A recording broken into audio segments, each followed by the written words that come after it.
Those I of wanna you know on what- our those of you on our Facebook page, you'll find a video that I put together on the Wise watch. If I want to know what time it is, I pull out my phone. And my watch was smarter than me. I gave it to my granddaughter.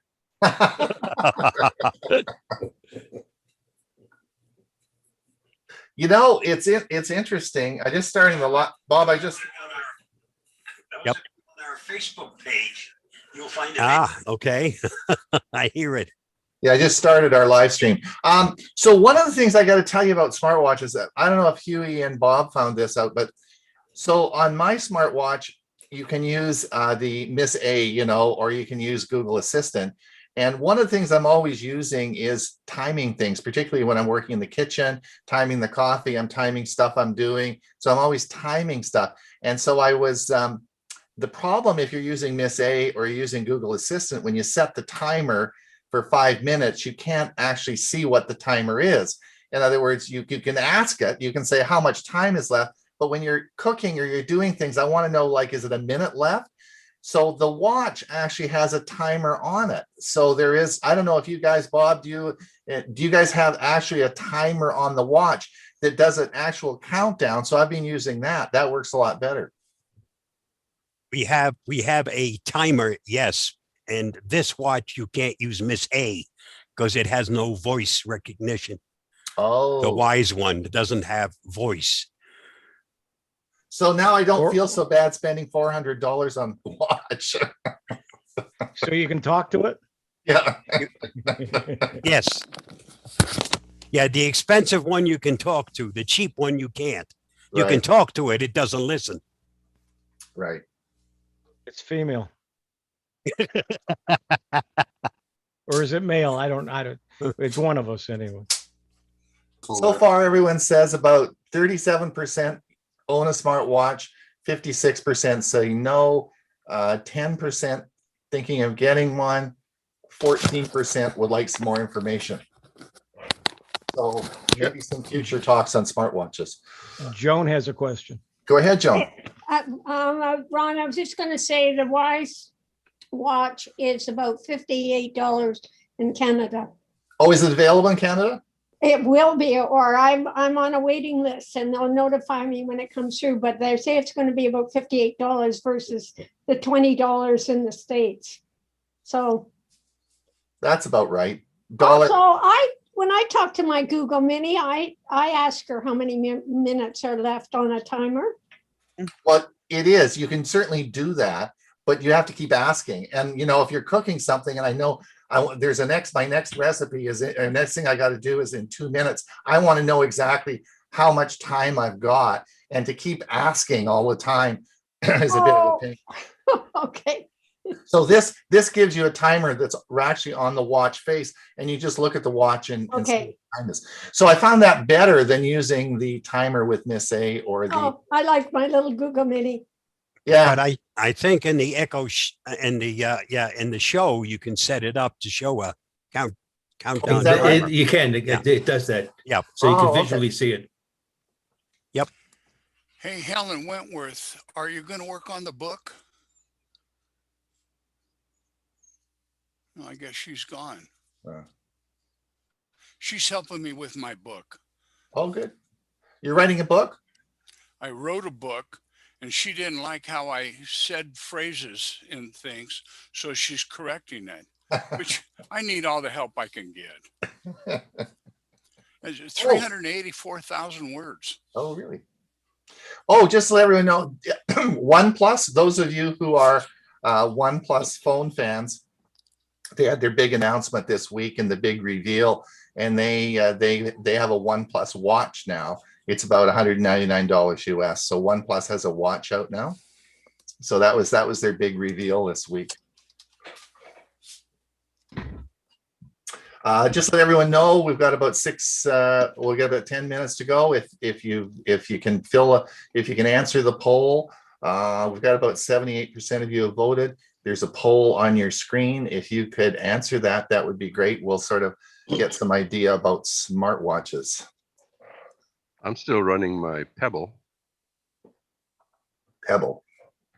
That's an old watch. What is your Amazon- exact definition of a smartwatch? Oh, you're such a stickler. I don't know. It's smart. Does my Fitbit HR count as a smartwatch?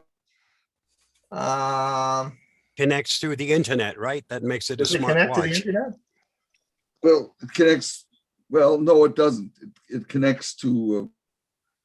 It actually gives me my heart rate and that kind of thing. Yeah, I think it's what would we call a smartwatch is one that's connected. I think you have to be connected to the internet, eh, Bob, to be a smartwatch. Well, there's Yeah, a the definition. There's a definition on Google. I Googled it and said it said a smartwatch has to have a touch screen display. That's baloney. Hmm. There's Jim Copeland's words. So Dewey, is this going to be a new is this going to be our next installment of Dewey's Tech Talk, the definition of a smartwatch? Not unless I learn a hell of a lot more than I know right now. All right. So for everyone that is that's here, we're all just sitting having a chat. If you're new here and you haven't been here before, this is the social hour before the show. It starts in 8 minutes. Our live stream has started now, and we're just sitting chatting away. If you have any questions, you want to introduce yourself, whatever. I have a I'm wondering question. why you're recording if it's just a, Pardon me? it shows. Bill George has his hand up. Go ahead, Bill. On Amazon, they have a couple of varieties of an Echo wall clock. And Yes. it had a timer countdown feature on the wall clock. It has there's a Mickey Mouse version and there's a regular version on Amazon.com. Regular $30 US, and the Mickey Mouse is $50. So, Bill, is that I have the Amazon clock? It's down in Arizona, but it just has the hands that goes around. It's not digital. Is the one you're looking at digital? No, it's analog. It's I analog. mean, it's well, it says it has. You can see timers at a glance. Right. And I noticed that when looking at it, and I was wondering why that was a feature. Oh, Now that we're- I remember. It's down in Mesa, so I haven't looked at it for 2 years, right? That's right. Because when the hand goes over, it starts back, and you can see it shows you on the clock face how much time is left. You're right. Yeah. I forgot about that. I forgot I had it. It's in Arizona. Dewey, could you go over to my house and check that out? No, not this moment. I couldn't.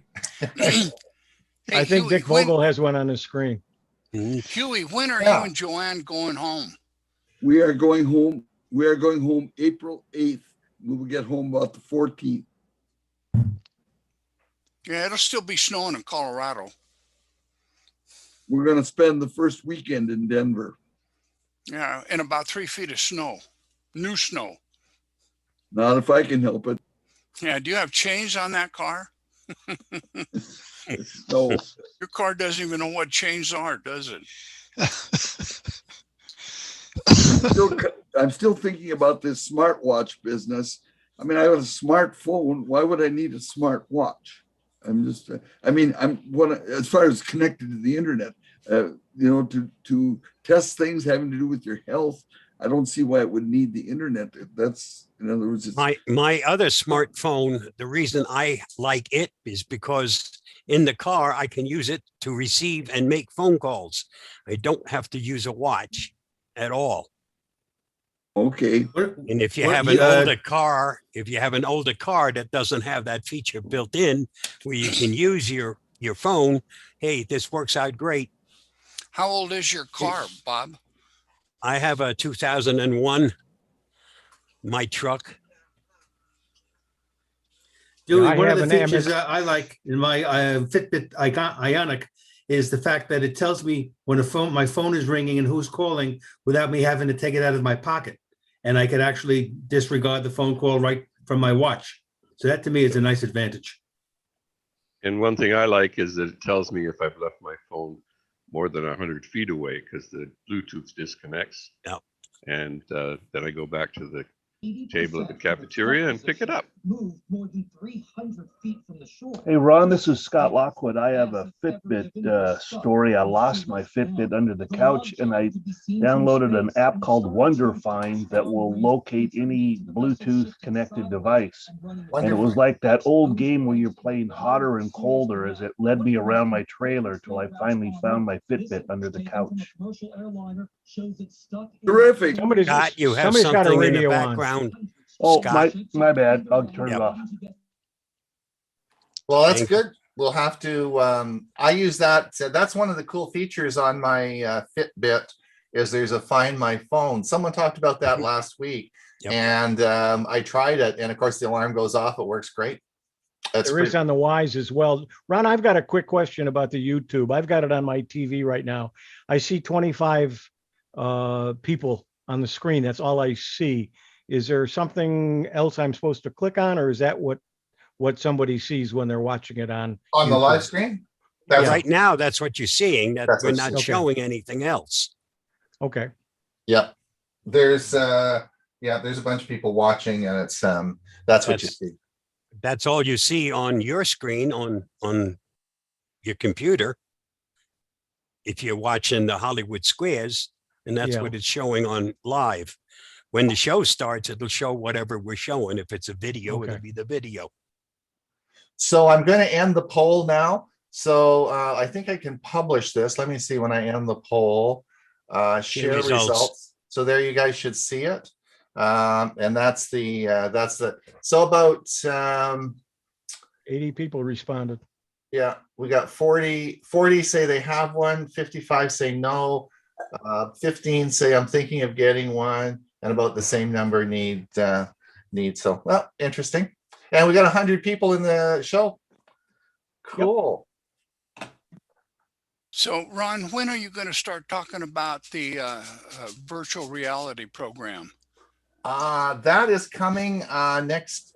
The problem is I have a bunch of people who like to talk all the time. So I get stuff bumped. I get my episodes bumped out all the time because they all are very prolific producers of stuff to show on the show. Mhm. So could you send me an email on what you have? I'm trying to download programs and trying to learn this thing. Can you tell me what you bought and the computer that you bought? I can't find it. Oh, do you have an Oculus? Did you get an Oculus? No, but I can get it at any time I want. All right. I'm going to phone get you. an Oculus too. I'll phone you. It's easier to phone you. I hate long emails. I'll just phone you, Greg. But I'm actually working on the first. I want to do four short 10-minute segments, and I'll stitch them together ultimately. And I've got the first one done, so might get that in next week. I'm not sure. Bill George has his hand up. Bill, go ahead. You're muted. Bill, go ahead. Do you have a quick I know in question? my hand. I didn't pull it Okay. down. All right. Sorry. Okay. It is almost that time. Yep, we got 1 minute left. We got 100. That's good. So we're got full house. That's great. Welcome. Actually, I have an app on the Macintosh called Crisp, KRISP. That I don't know if you can hear my chair or not, but I have the world's squeakiest chair, and it knocks it right out. KRISP. It's an alternate microphone. We're using on it. Zoom. Yeah, we're using it. We're using Yeah, I it. Bill. use it too. All right, everybody. It's 9:00. We are going to start the meeting. So let's have a look here. We got 100 in. That's great. I'm going to mute everybody. And you'll allow you to unmute yourself. I'm going to share my screen, and we're going to share the computer sound. And hopefully it'll work this week, and we'll get going.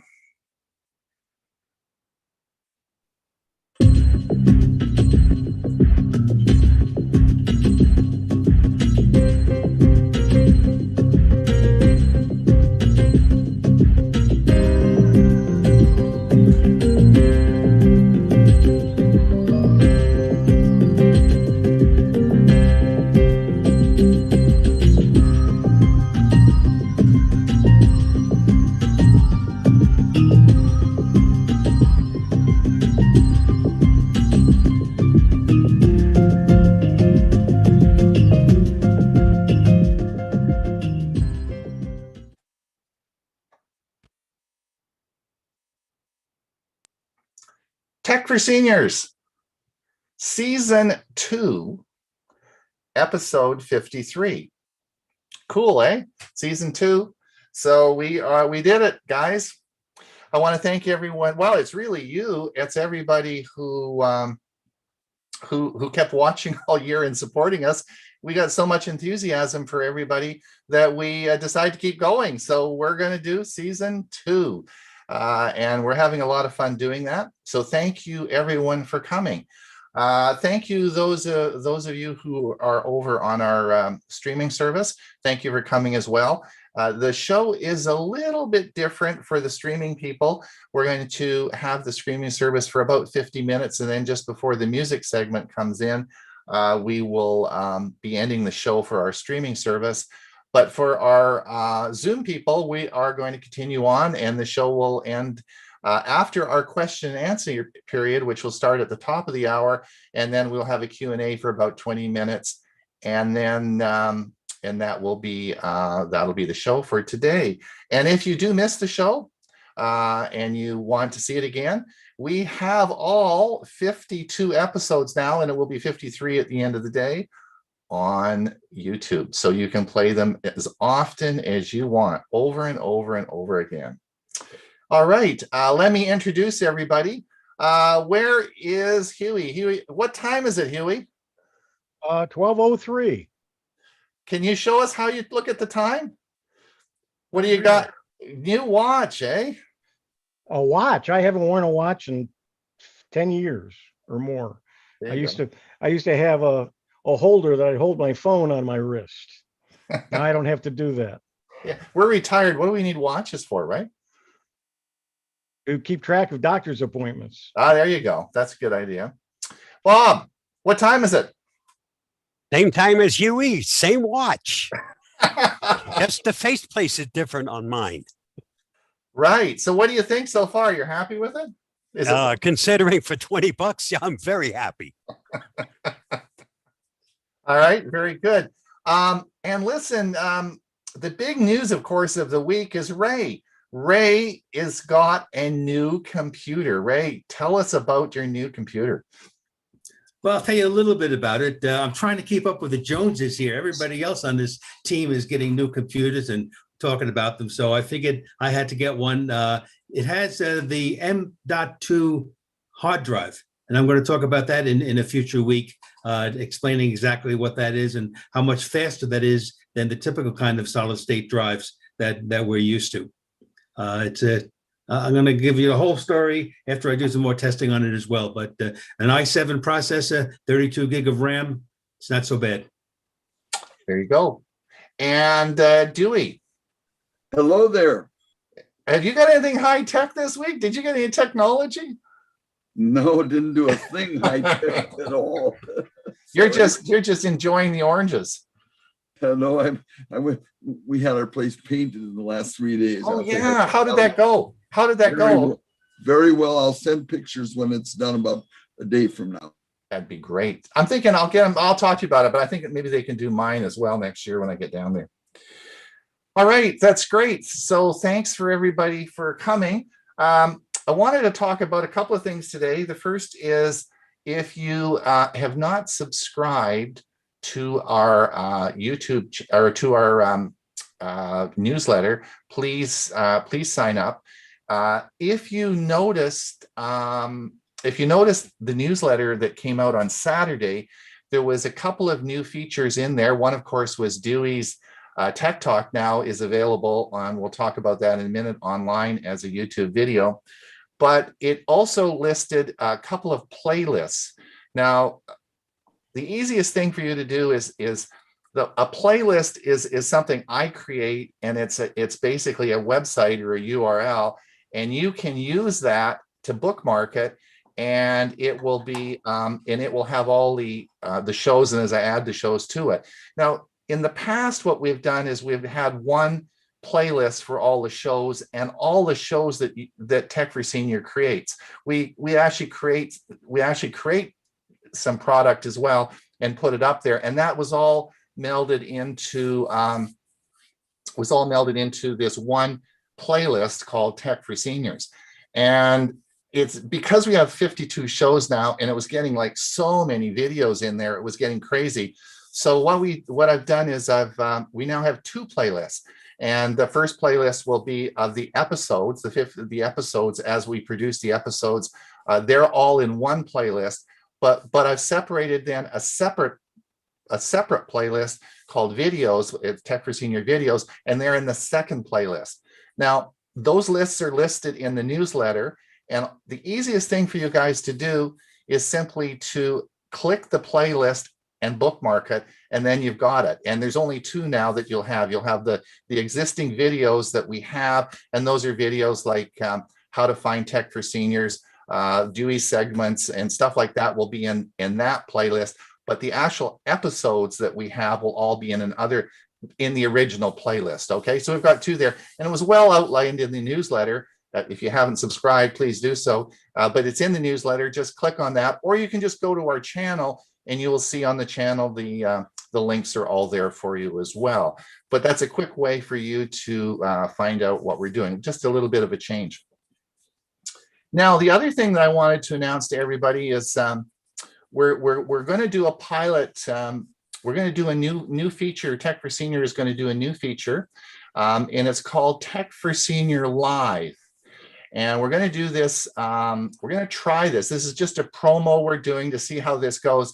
You have to be aware on YouTube now, YouTube Live is really getting very popular, and YouTube wants to promote this. And so there are a lot of, there's tech shows, there are all sorts of people doing this. And what it is it's a live broadcast on YouTube, much the same as we're doing now. But this is going to be Bob, Hewie, and I are going to do on Thursday morning, and it'll be 9 o'clock my time, 9 o'clock Pacific time, and it will be 12 o'clock Eastern time, and then you can figure out your time zones. And you just go over to our YouTube channel, the same that we're broadcasting on now, and you will see us, and we'll be there between 9 and 10 Pacific time. And the 3 of us are just going to talk. We don't want this to interfere with the Monday show. This is not a competition to the Monday show. The Monday show is very structured. We have all our stuff for you and everything organized. This is just going to be 3 guys talking about technology. What we talk about, who knows, right? We get up in the morning, Bob gets up and says, let's talk about security. I get up and let's talk about watches. I don't know. What we're going to talk about. You'll be able to see us, and you'll be able to put your comments in the chat and say, what do you think about this? And we're just going to talk for an hour and see if we get any response, see how we feel about it, and see what happens. So this is a trial we're going to do. We're going to just give it a one shot on this coming Thursday. So if you are interested in listening to us, you can come and listen, and you can ask some questions or whatever, and but it won't be any pre-recorded, any information like that. It's just talk. And if you find what we talk about interesting, there you go. You can find it. If so we're going to do this just on a trial basis and see how that goes. Bob, did you have anything to add to that, or Hewie, do you have anything? Yeah, Chris already mentioned it. We will be using StreamYard for this, and then live it to YouTube. Yeah, you won't. That'll just, and that's the reason is we're gonna try different ways. We could try do it with Zoom. We can do it. We're gonna try some different ways and just see how it all works out and see what happens. So anyway, that's the plan, and we're just so people understand, the only way they're going to be able to watch it is go to YouTube. That's right. And go to the YouTube channel. They aren't going to have a Zoom. There's not going to be a Zoom link or anything like that. That's right. You just go to our channel, and you'll find the channel. It's the same channel on the newsletter that's on our website and everything. That says if you want to watch this show, go to our YouTube channel. It's the same channel. Just click the same links and it'll take you right there, and then we'll be sitting there. Okay, Bob, are you ready to go? I am.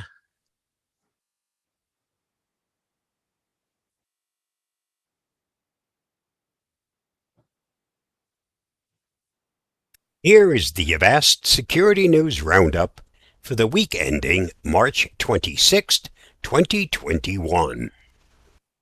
Facebook is developing an Instagram app for kids under 13. Shortly after BuzzFeed News reported that an internal memo at Instagram announced plans for a kids version of the platform, a spokesperson for parent company Facebook confirmed the rumor to The Independent. Right now, there aren't many options for parents, so we're working on building additional products that are suitable for kids, managed by parents, the spokesperson said. Currently, children under 13 are forbidden to use the main Instagram app. The company has not yet shared a detailed plan of how the children's version will work, but the spokesperson added, we're exploring bringing a parent-controlled experience to Instagram to help kids keep up with their friends, discover new hobbies and interests, and more. Avast security evangelist Louis Carones agrees that the younger crowd is clamoring to jump into the social app. Even if they aren't allowed to be there, they will find a way, he said. Having tools of parents to control what they do there is better than not having anything at all, like nowadays. In any case, it is crucial that parents have open communications about the topic with their children and that they explain the dangers of the platform. On a personal note, if you can't control it, is making it legal really the answer? Acer hit by $50 million ransom attack. Malicious hacker gang Revil has compromised Acer with ransomware, demanding a $50 million payment to decrypt the computer's giant's files. The compromised documents include financial spreadsheets, bank balances, and banking communications. The cybercriminals may have capitalized on the recent Microsoft Exchange server exploits to gain access to the Taiwanese electronic maker, according to Bleeping Computer, which first reported the news on Friday.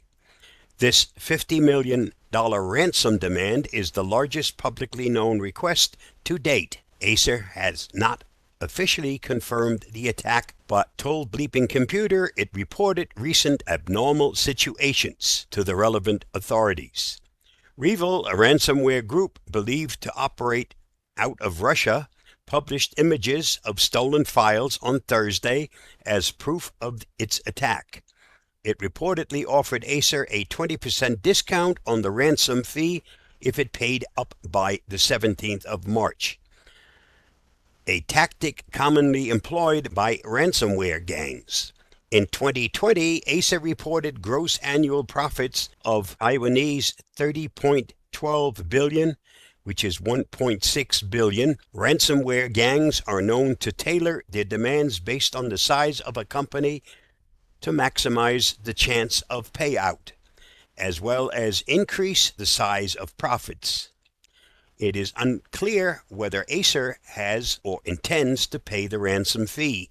Verdict has contacted Acer for comment but did not receive a reply at the time of publication. Jack Dorsey's first ever tweet sells for $2.9 million. In an online auction hosted on Valuables, a Malaysian-based buyer named Sina Estevi bought Twitter CEO Jack Dorsey's first ever tweet for $2.9 million. Dorsey, who received 95% of the sale, said he was giving the proceeds to Give Directly's Africa Response Fund. The tweet was sold as a non-fungible token, which is a unique digital certificate that verifies the tweet as a digital artifact and Estevi as its owner. Dorsey's first tweet read, "Just setting up my Twitter." Regarding this purchase, Estevi tweeted, "This is not just a tweet. I think years later people will realize the true value of this tweet, like the Mona Lisa painting." Read more on BBC News. Guaranteed, if this were my first tweet, it wouldn't raise a plug nickel. Facebook engages with outrage. In an MIT Tech Review article that focused on the efforts of Facebook AI director Joaquin Quinonero, the author claims she learned that any attempt at staunching the flow of misinformation and otherwise discouraging extremism on Facebook is met with opposition internally because users' outrage increases engagement. The author notes that CEO Mark Zuckerberg's single motivation is unending growth. And as such, anything that hampers that growth goes against the grain of the company's culture. Quinonero is a leading figure on the company's responsible AI team, but the team's focus seems to be squelching AI-based and not adjusting algorithms to snuff out extremism and misinformation. U.S. shoppers can now buy a Tesla with a Bitcoin. You can buy a Tesla with Bitcoin, CEO Elon Musk tweeted this week, noting in a follow-up tweet that the purchase capability will be available outside the U.S. later this year. The company has also invested $1.5 billion into the cryptocurrency, which sent the price of Bitcoin to an all-time high of $56,000. Tesla terms and conditions caution customers to be very careful when conducting a Bitcoin transaction, noting in all caps that Bitcoin transaction cannot be reversed. And if you input the Bitcoin address incorrectly, your Bitcoin may be irretrievably lost or destroyed. For more, see The Verge. The FBI claims that cybercrime complaints are up. The FBI Internet Crime Complaint Center receives nearly 800,000 complaints about cybercrime last year, more than two-thirds of a jump from what was seen in 2019. About a third of these complaints are from phishing attacks. The report summarizes data submitted by the general public and businesses on its website portal and is produced each year. Over $4 billion in losses attributable to these complaints was calculated, the most ever for what has been seen in one of these reports. The biggest takeaway for business owners is that half of these losses are caused by business email compromised attacks. That means a criminal impersonated one of your executives' email accounts and got a victim to send them money. Typically, the funds are sent to a bank account controlled by the attacker in the guise of paying for what appeared to be a legitimate business invoice. Fighting this fraud isn't hard. You just have to be careful, and you should employ multiple factor authentication and have multiple signatories for payment processing. If your accounts are compromised, contact your bank immediately and file a complaint with the IC3, including your banking information. Also, never make any payment account charges without first verifying them with the recipient, says the FBI in its report. And that wraps up this week's Avast Security News Roundup. Stay safe, stay secure. I'll see you next week. Bye-bye.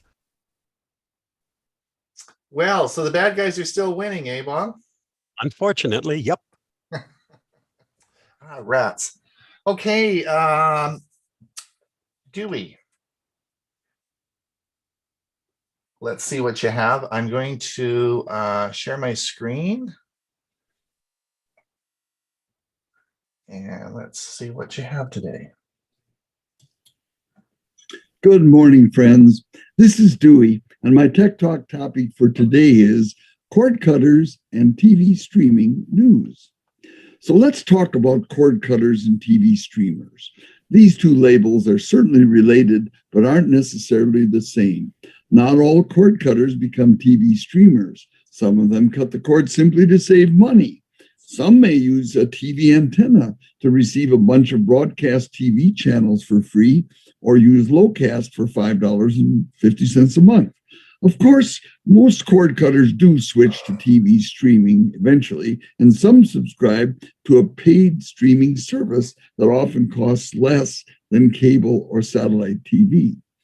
Nor are all TV streamers cord cutters. In fact, I'd wager that most young people starting out on their own never even had a cable to cut.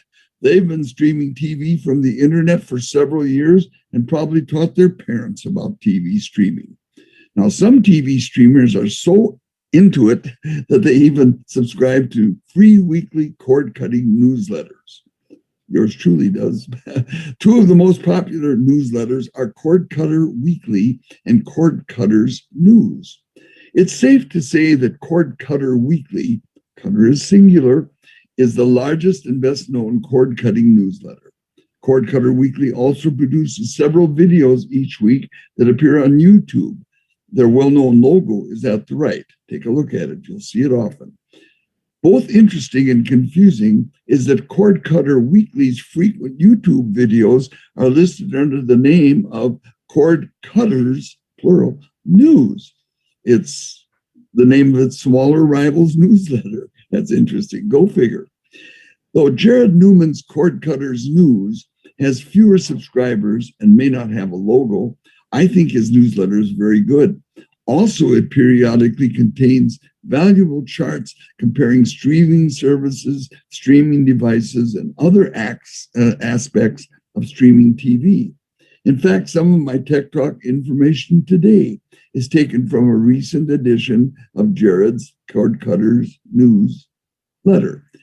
Continuing on, Google's YouTube TV has added the rest of the Viacom CBS-owned channels that it first announced for the service way back in May of 2020. These channels include BET Her, Dabble, MTV2, MTV Classic, Nick Jr., Nicktoons, and Teen Nick. Now, the first batch of these channels, including Nickelodeon, BET, and Comedy Central, among others, arrived on YouTube TV last July alongside of a $15 a month price hike. Now, YouTube TV costs $64.99, $65 a month. The NFL has announced a flurry of deals with TV networks governing the next decade of broadcasting rights, and it presents a mixed picture for the unbundling of sports.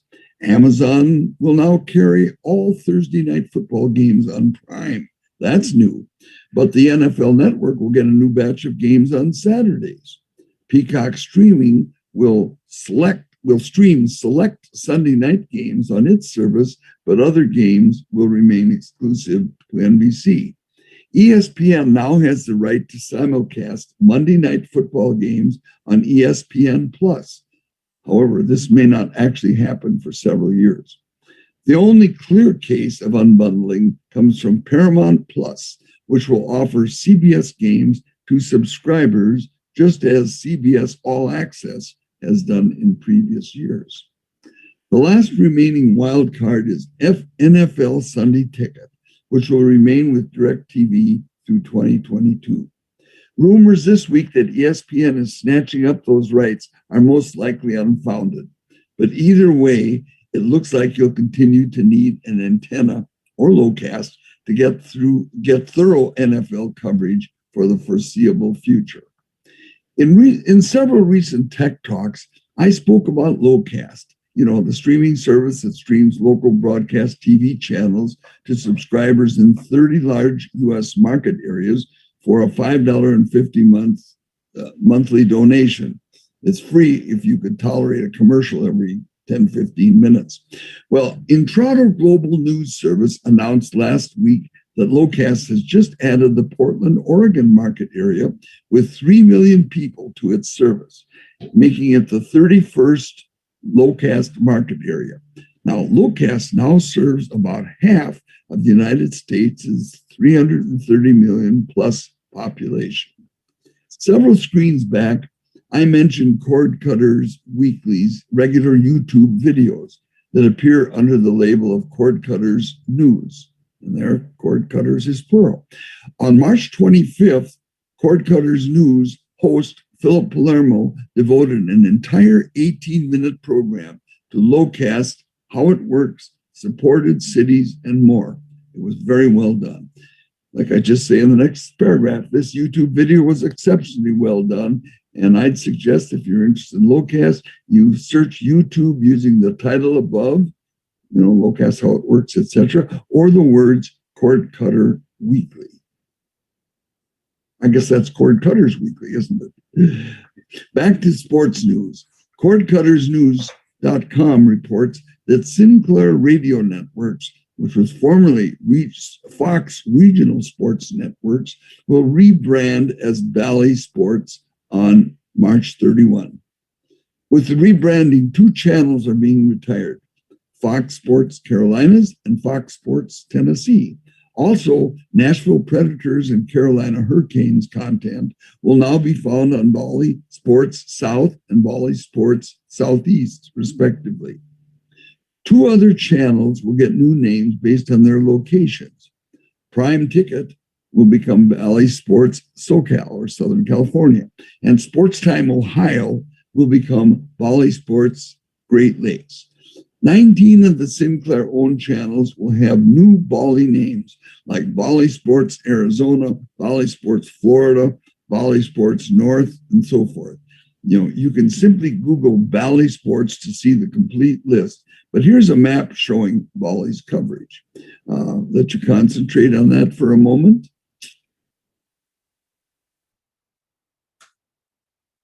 So you can check your area.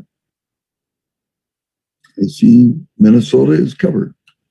Finally, a reminder that on March 26th, the price of Disney Plus increased to $8 per month or $80 a year. That's rounding off, up from $7 per month currently.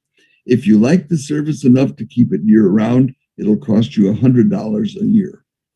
Meanwhile, Amazon is running a promotion where you can receive a month of Paramount Plus through Prime Video channels for free. It's a heck of a deal. Just hit Get Started and select the ad-supported plan to pay nothing. Well, that's my Tech Talk story for today, and I'm sticking with it. Thanks for watching. Stay safe and have a great day. Well, thank you, Dewey. Thanks so much. Let me just click out of that. That's great. Thank you. Now, just to let everyone know, all Dewey segments now are available on our YouTube channel as a standalone or as an individual YouTube video.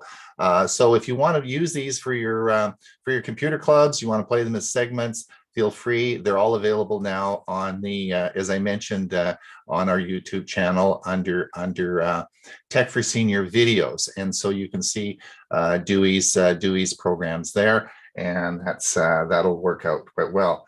Now let me just come back and have a look here. Come back and let me get mine teed up. We're going to play now the last part of my. It's Ron Brown. Hold on. We're going to play the last of support calls the last to part the of powerful signal and to the next adapter. Plug another device into the house. Example of homes, and this. Okay, so here we go. This is the last part. This is part this will 3 effectively of our make it modems quite and, easy to routers. get signals to all parts of your house. Now, for large homes, you should consider a mesh router. I have a mesh router. I use a system called the Orbi. It's made by Netgear. These are adaptable to any size of your house. They are purchased by the square footage of your coverage you want. We'll talk a bit about that in a minute. The firmware is done automatically. There's no loss of speed with nodes. And there's a single SSD for the entire house. And we'll talk a bit about that as well. And they broadcast in 2.4 and 2. We are going to take this mesh router system and put it in a 3-story house. The base station will go on the first floor, the first satellite will go on the second floor, and the second satellite on the third floor. Let's have a look and see how this is going to look. Here's our 3-story house. On the third floor, we have kids playing 4K games. On the second floor, we have Mom, who's a teacher, doing a Zoom conference. On the first floor, we have Dad checking email. If we look at the bandwidth requirements, I've allocated this as roughly 60, 30, and 10 as a distribution. If we look at internet speed, if we look at the speed of how you would be allocating this frequency in this, you'll see on the left side, you'll see with an extender, as we move up, it would certainly be a decreasing speed. With the mesh system, it's the same. What the mesh system does do, though, is it reallocates the bandwidth and will selectively make the bandwidth higher priority for the two kids playing 4K video games with their televisions. Now let's look at things change. The kids go to sleep, and now we have mom who's doing the conference and dad checking email. There is a reallocation of bandwidth. And again, I've split it about 80-20. And this is exactly what the mesh router would reallocate to allow the effective use of the system. This is a big advantage of a mesh router system. All right, how does the mesh router system adjust the workflow to the demand? This is done through what we call a backhaul channel. So for example, with my Orbi, I have a 2.4 gigahertz frequency, but I have two 5 gigahertz frequencies. So it uses one of the 5 gigahertz frequencies to fill and move the data to points in the system that require it. Now a little trick is that if you do have a mesh router system, you have a number of satellite units in your house, and you're using it wirelessly, but you also can connect that to a wired internet connection in your house, you should do so. Because then the backhaul channel can actually be a wired connection. It doesn't have to be wireless. And that means you just plug it into the back of your mesh router. So that is one of the huge advantages in a mesh router system, is the good coverage and the selective movement of workflow data that you need depending on what the demand is at that time. So you might want to give it a consideration. Now I wanted to review the USB ports on your computer. This is important and a place where you can make a big mistake. In this current slide, you'll see my laptop. I have an IBM ThinkPad, and you'll see on the side, you'll see it has a HDMI port, but it has two USB ports. Now on the other side, which you can't see, there's one USB port, so I have 3 USB ports on this laptop. The important thing that you need to know is that all USB ports are not the same. And I have a docking station that I plug into one of my USB ports. This docking station has all my monitors coming into it. It has my internet coming in, and this all connects into one of my USB ports. Well, on the right side of my computer, on the laptop, is a USB 2 port. The two on the left side of my computer are USB 3.1. Now, what's the difference?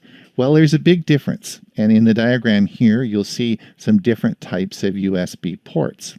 Now, I have a whole series of 15 slides on the numbering nomenclature for USB ports. You don't want to see it. You'll never remember it. It's really complicated, and the little symbols are so small, it's really hard to see them.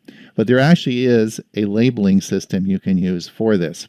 The easiest way to do it is simply to get your instruction manual for your computer and look, and it will tell you what the ports are on your computer because it depends on what you want to plug in. For example, if you have a mouse, you would want to plug it in, if you're using it as a wired connection, into USB 2. It doesn't use much power, it doesn't need to be fast, but if you had an external hard drive, you want to plug it into your fast port. Now this gets more complicated if you have, I just bought a new computer from Dell. It has 12 USB ports. It has a Thunderbolt port. It has 4 ports on the front and 8 ports on the back, USB ports. So you need to know what those ports are because it can save you a lot of money. For example, let's talk about USB Thunderbolt 3.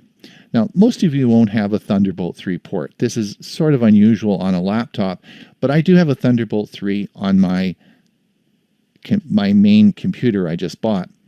and it is the fastest data transfer on USB, and it's 40 gigabytes per second. So it's an extremely fast transfer.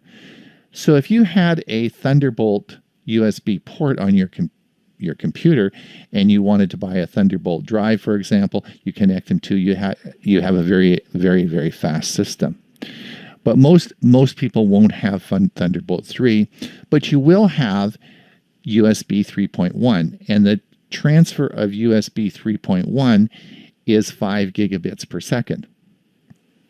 But now, sneaky coming up here, there's a new standard coming out, and it's 3.1 generation 2, and that is 10 gigabits per second. Well, what's the difference? Big deal. USB 3.1, that's both there, but one's generation 1 and one's generation 2. Well, I just bought a 2 terabyte hard drive, an SSD external hard drive. And in the options, I had the choice of choosing between two different models. And there was about $150 difference between the two models, and it was based on transfer speed. And because my laptop is limited to the 3.1 generation 1 at 5 gigabits per second, it would have been no use whatsoever to spend the extra $150 to buy the more expensive solid-state drive. So again, you need to know what ports you're using and what the labeling of the ports is, for sure, because they're not all equal. And you want to be careful what you plug in, because you don't want to be plugging your fast SSD external hard drive into your slowest port. So please have a look at that, check your manual, and review the USB ports on your computer. All right, in closing, I would be remiss if I didn't talk about Wi-Fi 6. This is a new standard that you'll be seeing available on routers when you go to Best Buy and buy them. So should you purchase Wi-Fi 6 or not? Well, for sure it is going to be more expensive, but there's something I want you to consider. As we move ahead, you'll find that the speed at which we are receiving internet signal is going up considerably. And you all understand that. In fact, it's quite common now to be able to get a gigabit service to your house. A lot of what we do in our homes requires Wi-Fi, and we're transferring data back and forth. And you all understand, of course, that to transfer data faster, Wi-Fi has to be better, because it could be the slowest part of your system, and so you wouldn't be able to get benefit from a very fast internet supply. And I think you all understand that. So yes, we have to move ahead with Wi-Fi so that we're able to transmit faster speeds. One of the things that's important that's a change between Wi-Fi 5 and Wi-Fi 6 is simply this. In this video, I pointed out all the benefits of 5 gigahertz, right? Remember that? It's in a smaller room, it's less interference, and we already discussed that. And we discussed the problems of network congestion on the 2.4 gigahertz. What Wi-Fi 6 does, Wi-Fi 5 only was involved in the 5 gigahertz. But Wi-Fi 6 now is taking the 2.4 gigahertz, the slower speed that we talked about, and it's dramatically increasing the speed of 2.4 gigahertz. So the beauty of 2.4 gigahertz is it goes much farther. But we always wanted to use the 5 because it's much faster. But with Wi-Fi 6, this is all changing, and this is going to have a big effect on the speed of your system.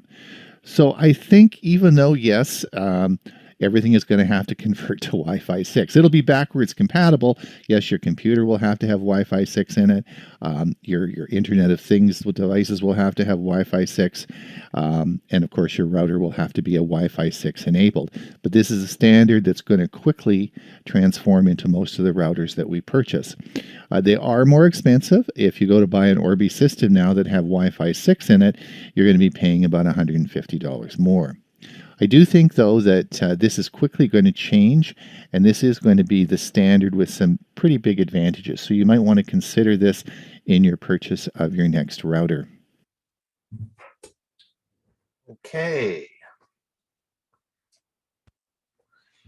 So that's the last of the three-part series, and that's available on our YouTube channel as the whole video, which is about a 35-minute video.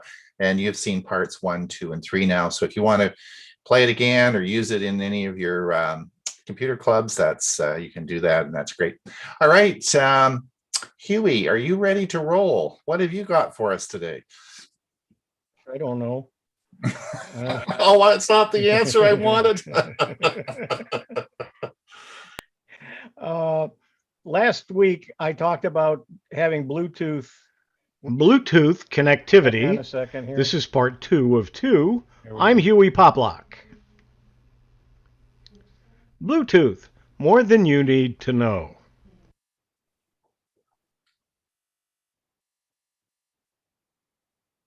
Whoops. In order to take advantage of Bluetooth 5, you'll need new Bluetooth 5 gear. But the devices you connect to have to use Bluetooth 5 compatible hardware as well. That means Bluetooth 5 headphones, smart home devices, speakers, mice, keyboards, whatever. Bluetooth 5 is quickly becoming the norm.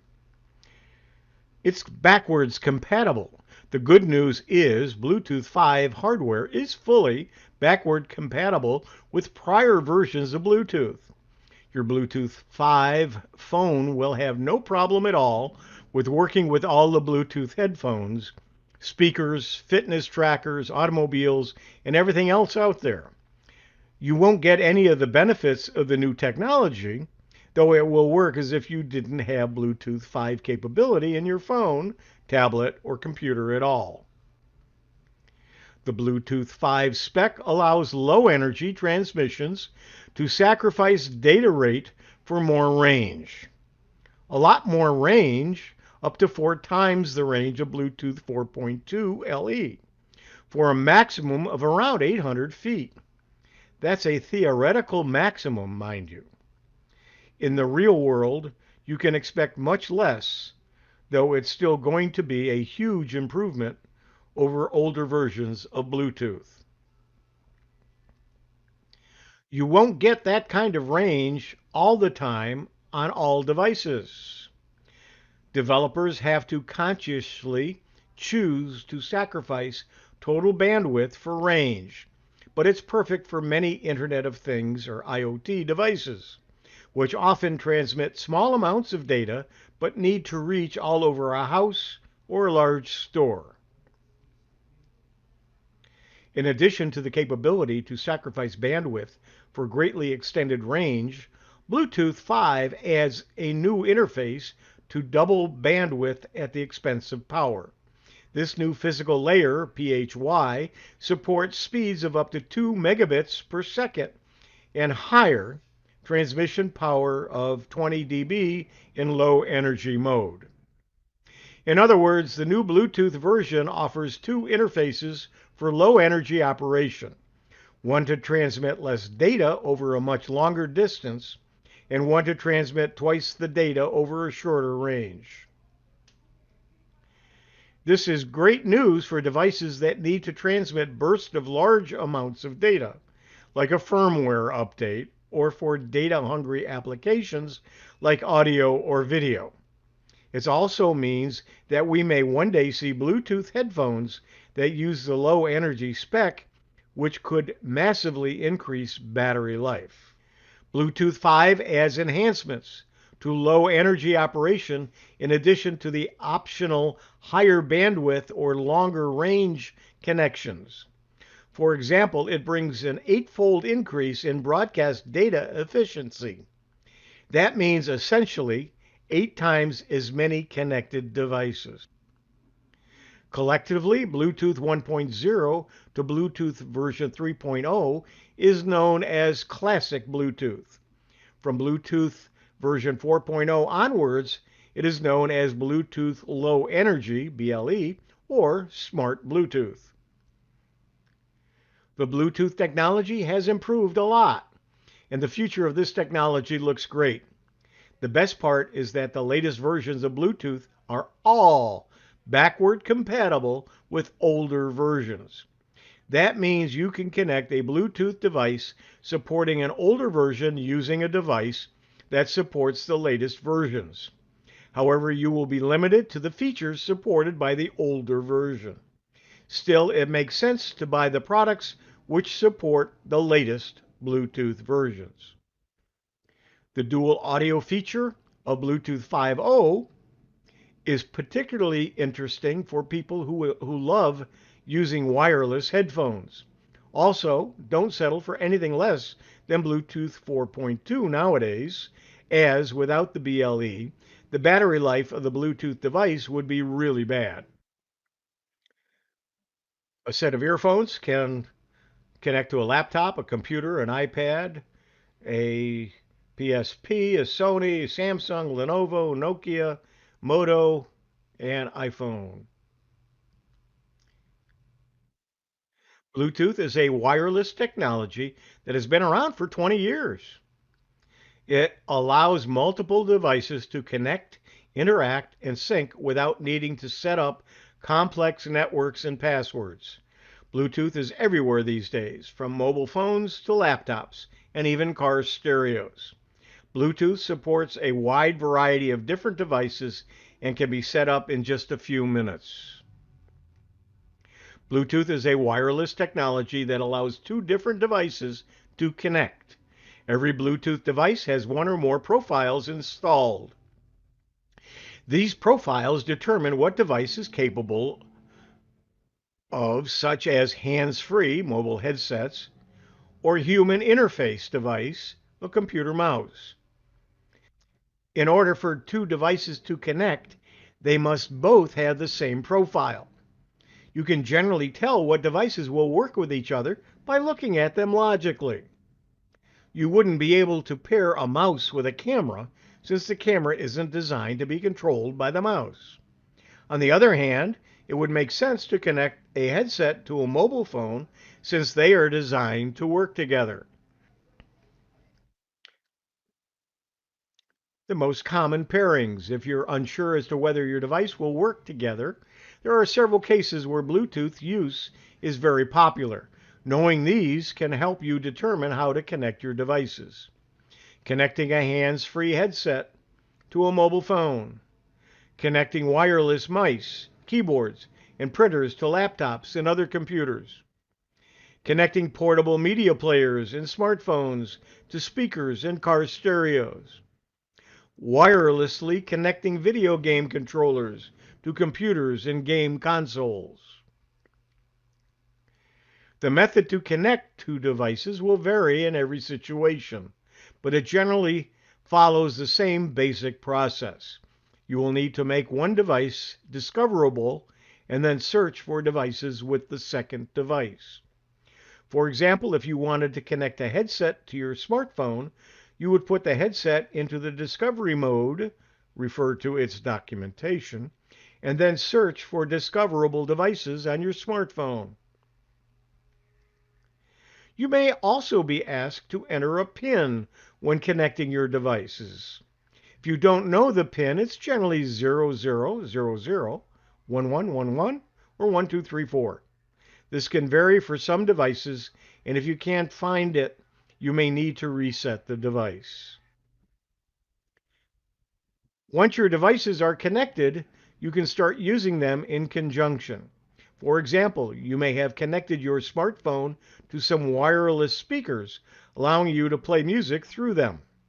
You may have connected a mouse to your laptop, and now you can use your mouse to move the cursor. When connecting a Bluetooth device to a computer, you may need to install the drivers for the device. This is usually done automatically, though. The device may have come with a driver installation disk. You can also download drivers from the manufacturer's website. There is no general Bluetooth driver, only drivers for specific devices. If you want to connect a Bluetooth device to a desktop PC, chances are the desktop PC does not have Bluetooth functionality. You will need to purchase and install a Bluetooth USB dongle in order to connect devices to the PC. Most laptops and virtually all Macs have Bluetooth support built in. There are some guides on WikiHow that will help you. If you're having difficulty pairing your devices, there are a variety of articles on WikiHow that can help you get it all sorted out. Here is a Bluetooth dongle version 5.0. It will support devices to connect at the same time, a mouse, a keyboard, printer, headset, and speaker, for instance. There's also a Bluetooth 5.0 transmitter. It will receive or send Bluetooth signals. It sells for under $50. Don't forget that Bluetooth can be hacked. Bluetooth can be hacked while using this technology has offered a lot of creative comforts. It also exposed people to cyber attacks. Almost all devices are Bluetooth enabled, from smartphones to cars. People are surrounded by this technology every single day. But what many don't realize is that using a Bluetooth connection comes with a host of security and privacy risks. Bluetooth allows devices to link to each other over very short distances, often for a short period only. As such, most Bluetooth hackers rely on getting within a close range of a target and performing the attack in a limited time frame. Crowded public areas are known hotspots for Bluetooth hackers, especially those places where people tend to stay for longer, i.e. coffee shops. When the target moves out of range, it might seem like it's game over for the attacker. It is important to note that some attacks can be carried out even from hundreds of feet away. So moving a few feet isn't exactly moving out of range. Some cyber criminals have also found a way to hack into a device's Bluetooth connection and take control of the device, all in just 10 seconds. What's even more alarming is that hackers can do this without interacting with the user. So, how to protect yourself from Bluetooth hackers? Turn off your Bluetooth when you're not using it. Don't share sensitive information when you are. Change Bluetooth settings to not discoverable. Be careful who you pair with. Avoid pairing devices in public. Don't forget to unpair and install patches and updates. Okay, what's the difference between these two items, other than the color and the markings? Well, one is a 4.2 Bluetooth head piece or headset. The other is 5.0. How could you tell? Well, you can't by just looking at them. But one is a Bluetooth 4.2, the other is 5.0. The transmission distance about the same. Playing and talk time, though, even though the one for the Y12 says it's less than 4 hours, it turns out to be less than 2 hours. However, on the F88 that I have, I can get more than 9 hours. Standby time, that means where you're not using it, it's on, but nothing is going through it. There's 160 hours on the Y12, over 200 hours on the F88. And the charging time is about between an hour and a half and 2 hours for either one of them. So this has been Bluetooth Connectivity. I'm Hewie Poplock. Thanks for joining.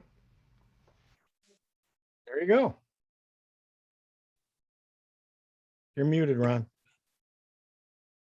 Hewie, Yes. There you go. if I can interject one thing, the Bluetooth hack that you were talking about, if you're still on an Android device using something less than version 10, make sure that you can upgrade, because anything below 10 is very susceptible to that near hack. I think there's going to be lots of questions about this, and we'll refer those over in our question and answer part, because I want to get Ray going now. And I want to thank everybody on our live streaming service for coming. We'll see you next week, same time, same place. Please watch us on Thursday morning for our Tech for Senior Live.